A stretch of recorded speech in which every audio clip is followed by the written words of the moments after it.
पाहूया टॉप 9 मोठ्या बातम्या। मृत डॉक्टर तरुणीनं आरोपी बदनेवर अत्याचाराचा मोघम आरोप केल्याचा आरोपीच्या वकिलांचा युक्तिवाद। गोपाल बदनेच्या पोलीस कोठडीला आरोपीच्या वकिलांचा विरोध। आरोपी गोपाल बदनेला 5 दिवसांची पोलीस कोठडी। फलटणमधील महिला डॉक्टर आत्महत्या प्रकरण रमेश पाटील यांचा रणजितसिंह निंबाळकरांना फोन।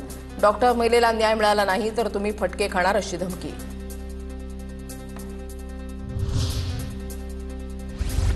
महिला डॉक्टरच्या आत्महत्येशी निंबाळकरांचा काहीही संबंध नाही।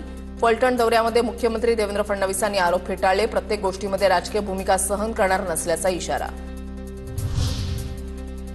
महिला आयोगाच्या अध्यक्ष रुपाली चाकणकर आज फलटण दौऱ्यावर। महिला डॉक्टर आत्महत्या प्रकरणी रुपाली चाकणकर फलटणला जाणार। रुपाली चाकणकर डॉक्टर आत्महत्या प्रकरणाचा संपूर्ण आढावा घेणार।